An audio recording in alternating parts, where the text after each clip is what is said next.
So it's that time of year again. Steve Ramsey of Woodworking for Mere Mortals is putting on his Maker Care Challenge. And this year's theme is Make Time for Play. So I've gone out to the website and looking for inspiration and saw some really cool board games and some really cool wooden toys like trucks, things like that. But I decided to make some baby rattles for a couple of reasons. One, rattles are one of the first toys that most kids play with, and two, I've got a friend who's expecting twins, and I thought it'd be really cool to make some rattles with inverted colors that kind of contrast off each other. So let's get started and I'll show you how I made them. For this project I used cherry and hard maple. I made several different size cuts on both pieces of wood. I used tape to mark 1.5 inches, and the edge of the blue border around the slot in my miter saw is 1 inch. From each board I cut 2 1.5 inch pieces and 1 inch long piece. These make the top portion of the rattle. I also cut a 4-inch piece from each board. These make the bottom of the handles. Now I just needed to swap a few pieces and I could make 2 blanks with inverted colors. I found the center on each of the 1-inch pieces and then used a 1 3/8 inch Forstner bit to make a hole all the way through both pieces. I did a little testing to see how many beans I should use. A little less than half full seemed to work best. If you decide to make your own rattles, you might want to experiment a bit. I tried rice and lentils, but found that navy beans worked a lot better. Of course, it'll sound even better when I've narrowed it down a bit.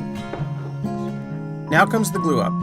I had to remember not to put glue on either piece that would be glued to the piece with the hole, or I would have a layer of beans glued to those pieces. Instead, I applied glue to the pieces with the holes and was careful not to put too much glue around the edge of the holes.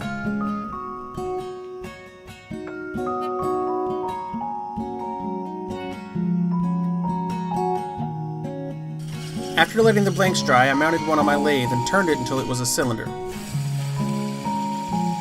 My original idea was to make the tops of the rattle into a sphere, but that would have taken away too much of the contrasting colors and also would have risked cutting into the cavity in the middle piece. So I decided a barrel shape would be better.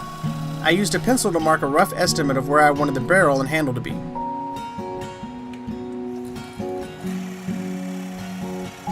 And then I started roughing out the handle. I also left a knob on the end to make the rattles easier for little hands to hold, and also to make them safer just in case they put them in their mouths. I used a detailer tool to shape the barrel, and also to give the handle a bit of a bulge in the middle. Then I used a round finishing tool to round over the edges of the barrel, and then I did the same to the knob. Once I was happy with the shape of the rattle, I removed the tool rest, and turned the lathe speed down to about 500 RPM and started sanding. I started with 60 grit, and then used 150, 220, 400, and then 600 to get a nice smooth finish. After cleaning the dust off a bit, I applied some cutting board oil with a paper towel. My original plan was to leave them unfinished, but the oil really brought out the colors.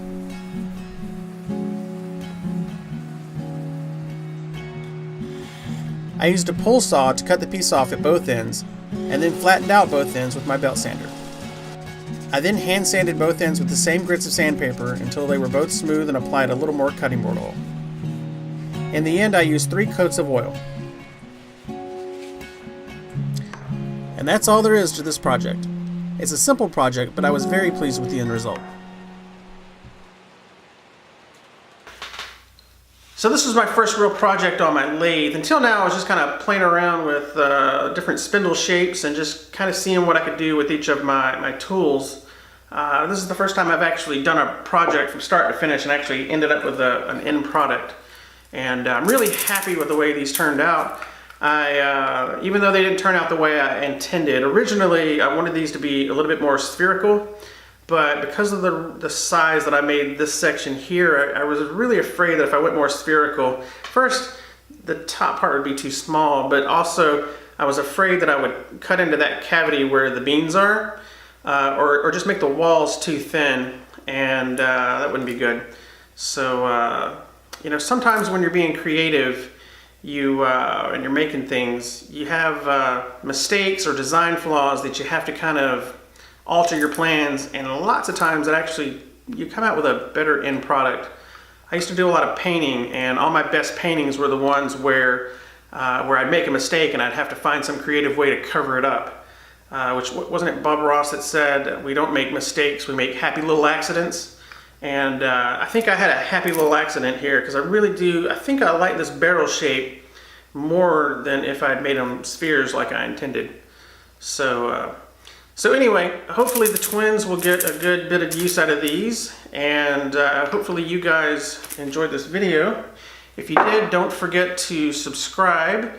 And I know I haven't been very active on this channel, but now that I've filled out my shop with more tools that I didn't have in the beginning, and it's starting to cool off, I do intend to make a lot more. Got a lot of things planned, and I've actually already got the material for my next project, and I'm really looking forward to it. It's going to be part woodworking and part Mythbusters. And I'm expecting it to be a lot of fun. So hopefully you guys will come back for that, check it out.